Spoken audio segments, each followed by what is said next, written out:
Audio on demand from Vision Christian Media. Coming up today on The Story. I have to tell you that both our children are successful in business. One is in the arts and design, and that's Bronnie. And in another way, the other is in arts and design because he's such a creative cabinet maker. And I'm definitely not into design in a creative way. I'm about balancing the books and supporting people behind the scenes. The Story. G'day, I'm Jimmy Colfax. Welcome to The Story. Well, last time we heard interior designer Bronnie Masefau share her story and how she became involved in the family design business at a very young age. Today, it's her mother's turn to share her perspective on their family and about the family business. As we'll hear, Eileen Pritchard is a bit different than her daughter. While Bronnie is busy thinking of creative ways to design things, Eileen's specialty is maths and figures. Eileen is having a chat and sharing her story with Karen Hunt. It's a treat to meet with you again. I mean, we did meet you a little while ago when you came with your beautiful daughter, Bronnie. I just thought I'd love to revisit and find out the Eileen Pritchard story.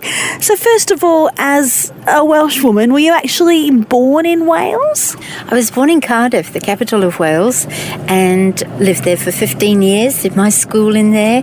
Just loved it, loved the winter seasons and the snow and the thunderstorms in summertime. Just loved it there, yes, lots of lovely memories. And did you have siblings? What was life like as a young'un? Well, I'm the middle child, the cherished middle child. I have two brothers, an older one and a younger one. John's the oldest and Jason's the youngest. And yes, we were all born in Wales. Yeah, we did life there and it was great. So when you were considering leaving school, what path were you thinking of at the time? What were you good at? What did you enjoy? Well, would you believe it or not, I really wanted to be a chemist. And after a year of doing Latin, it was recommended I didn't do that, but my physics and science and maths fared well with me, and so I sort of have been in the land of the business world doing maths and balancing figures in business and that. So probably not a chemist, would have liked to have been, but no regrets really. I actually did some schooling in New Zealand because when I was 15 we left Wales and we moved to New Zealand with my parents, and so I did some schooling there, which was really good, and then I worked from New Zealand. You actually surprised me there because here you are talking maths and science, and I'm imagining you're about to tell me about the arts world, you know, about painting and drawing and design and fashion, but yeah, you've really tricked me up. I know. Well, I have to tell you that both our children are successful in business. One is in the arts and design, and that's Bronnie. And in another way, the other is in arts and design because he's such a creative cabinet maker. His business is cabinet making. And I guess the mathematical skills to have the logic for that, I don't know, who knows where they came from, but I'm definitely not into design in a creative way. I'm about balancing the books and supporting people behind the scenes. You're a big-time solutions lady. You're also a big-time team player. When you were young, within your family, within your friendship circles, was that a part of your makeup then too? Mum will tell me many times when she went up to the headmistress at school for the parent-teachers conversations, it was always, your daughter's going to run something one day. She is such an organiser. Not that I was aware of that, but obviously that's panned out, and here I am. I love solution solving.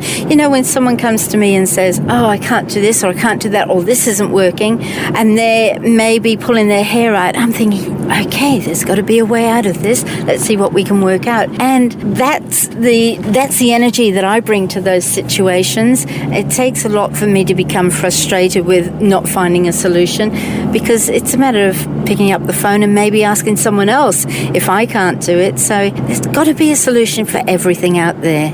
There's always answers to find when you ask the questions, yep. Exactly, yes. And I'm very good at asking questions, a little bit threatening sometimes when they say, oh, come on, don't keep it so serious. We're having fun. Getting back to New Zealand, Eileen, what was it that took your family from Wales all the way to the Southern Hemisphere and specifically to New Zealand. My dad, I'm very fortunate. I was the second child, but I was the first child of Christian parents. They were new Christian parents. So Dad became very, his walk with the Lord became a very black and white one to him, and he knew that he just wanted to serve God. And somehow there was this passion in him. He just knew that he was going to New Zealand and that he would be taking the family there. My goodness, that was the other side of the world. Who'd have even thought about that? Especially when in those days people were leaving the UK and being invited into Australia. So no, not Australia. He wanted to be in New Zealand. So it was off to New Zealand we went. But he will tell you that it was because the Lord led him there. And so we benefited from that, as you always do if you go where the Lord leads. As children, we were brought up from 15 on, I was, in New Zealand. I loved it there. I've got a traineeship with the tax department. Once again, all figures and solution solving. And so that was New Zealand. Got into a great church then, the youth and sports, and yes, we did life large. Now, when you left school and you did your tax traineeship, did you imagine that you would remain in the world of figures, or was something else brewing and stirring within? Well, I've been really blessed. When you look back over life, you can see a plan, but you don't always see it when you're in the thick of it. I went from the tax department to a position of head of accounts for the Crown Solicitors. So, you know, when you work for solicitors, there's always a chance of solving something in that. So it sort of mixed my solution solving and my figures. I really enjoyed that role, but it was during that role that I met my wonderful husband. I have to tell you, his name's Fred. And he's Samoan. He was born in Apia in Western Samoa, and we have been married lots of years now, but in those days, he was just my knight in shining armour. From the day we met, we saw each other every single day, and we've only spent a few days apart in our life since then, and we've been together for over 40 years. Wow, congratulations. Your soulmate, definitely, hey? Definitely. You know, it's been fun. It's been a lot of working out from time to time, but always enjoyable. And he is quirky in that do you know, he's such a romantic. He loves romantic movies, and he's the one there sobbing that little bit. And I'm saying, oh, my dear, get over it. Come on, here's his handkerchief. He still plays that role now. A beautiful heart. Oh, definitely a beautiful heart. Softy as. You know what? It takes that softness and it takes me, the mum and the dad, bringing together what giftings they've got, the personalities they've got to influence the children. Our children have been the biggest fun time for us. We've had such a lot of fun with them over the years, and now with our grandchildren. I think it's because hubby is such a romantic that's all happened, you know. So how many children you had? We mentioned Bronnie earlier. You also mentioned your son. So just the two, or you've got more than that? Just two children. Matthew's the oldest, and then there's Bronnie. Was faith a part of your marriage from the very early years, or is this something that has developed along the way? Definitely faith develops along the way, but it definitely had it at the beginning. Hubby was very new in the Lord when we first met. I didn't realise that. You know, a lot of Samoan families are brought up with a fear of God, as in a knowing, a respect for God. And so my hubby had been, but he hadn't actually put his hand into the hand of God and actually begun a one-on-one relationship with him. And that happened soon after we were married, because as we lived together, we established that he didn't actually know God in the fullness that he'd like to. So very early in our marriage, we sort of began that walk together as a new Christian. So we have brought up the children We've taken the children to church regularly. Fred and I actually ran the youth at one of the churches that we were at for quite some time. And I think we were as crazy with fun as they were. We had all the right tools. We had the pool table and we had the pool and we had the fun cars and we had all that and lots of pizzas happening many nights of the week. And the kids just loved that, and their friends stayed close and the youth stayed close. We have so many wonderful memories of that.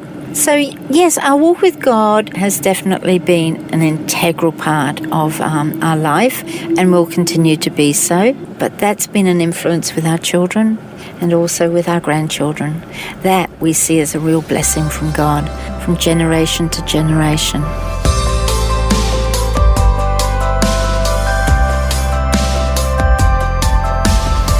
You're listening to The Story.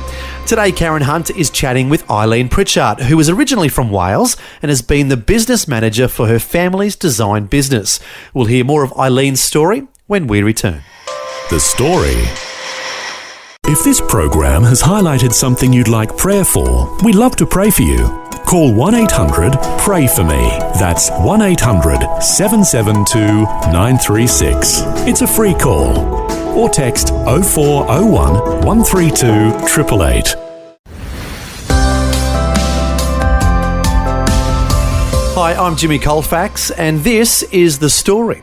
We're continuing with Karen Hunt chatting with Eileen Pritchard, who's originally from Wales and has been the business manager for her family's design business. Eileen's been sharing about the role faith plays in their lives, and now she tells about the importance of hospitality.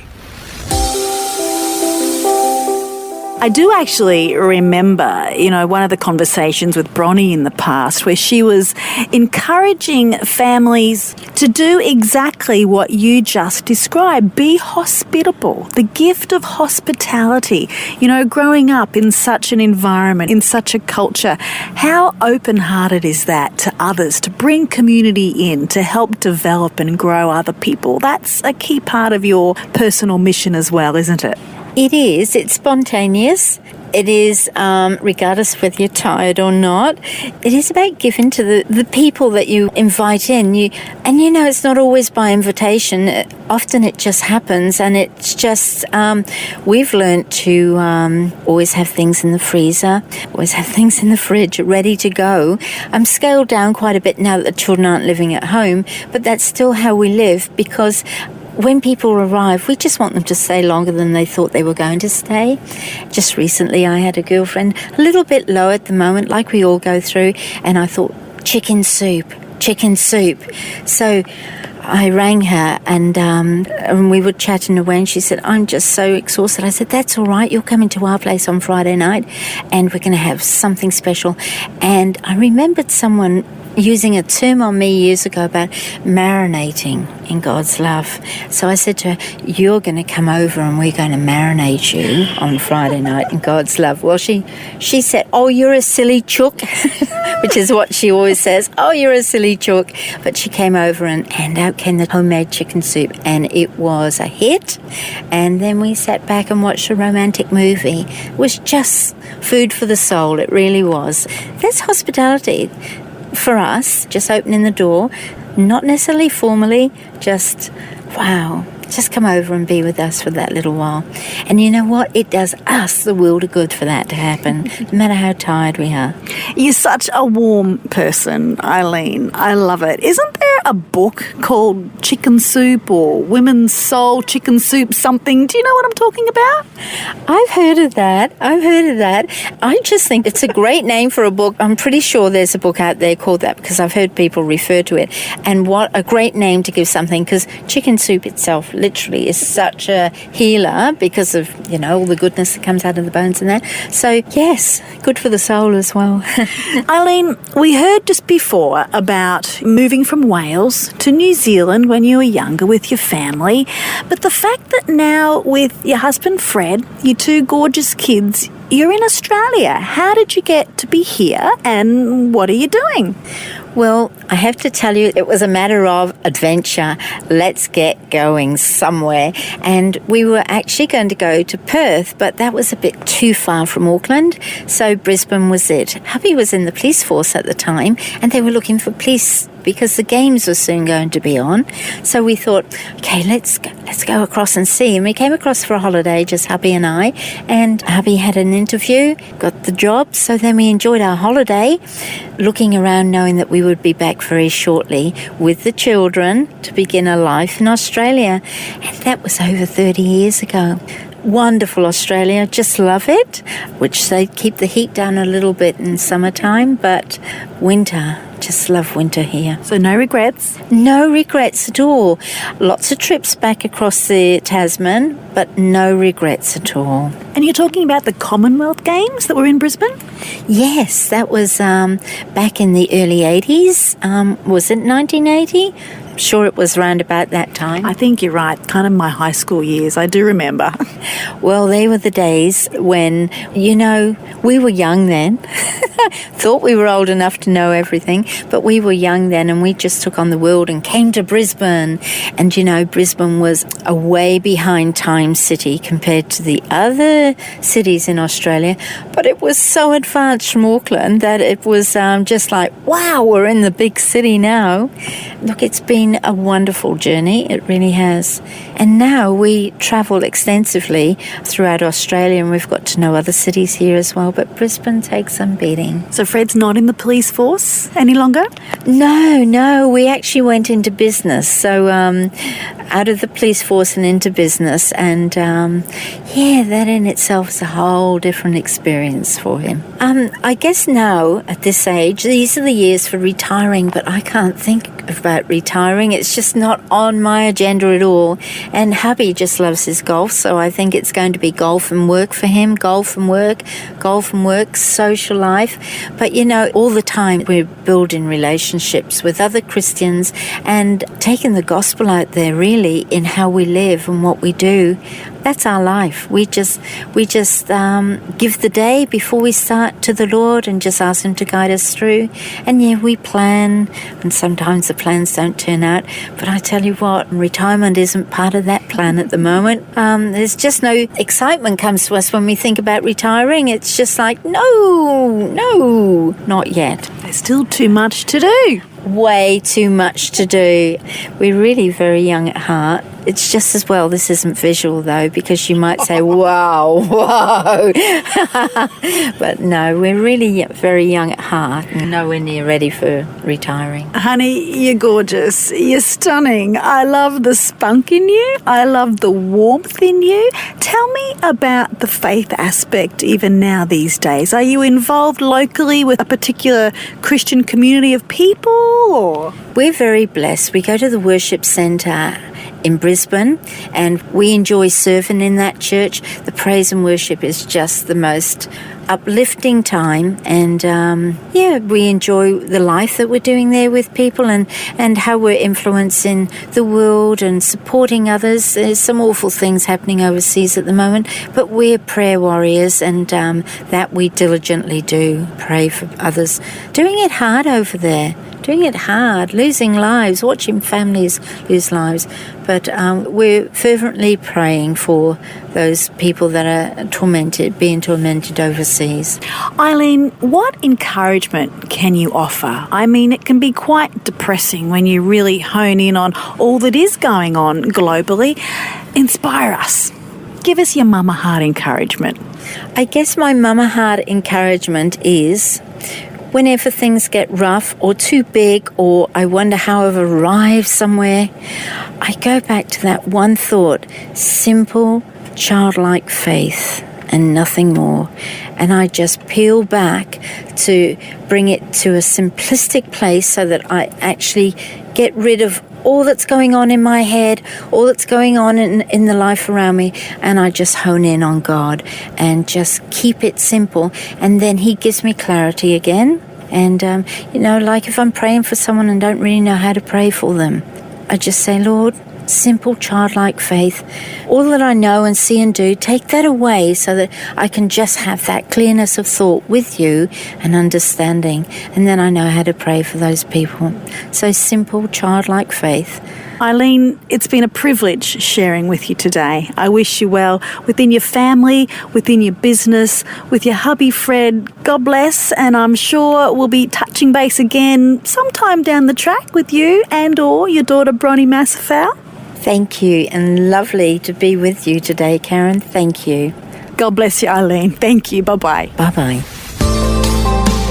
That was Karen Hunt chatting with Eileen Pritchard, who's originally from Wales and has been the business manager for her family's design business.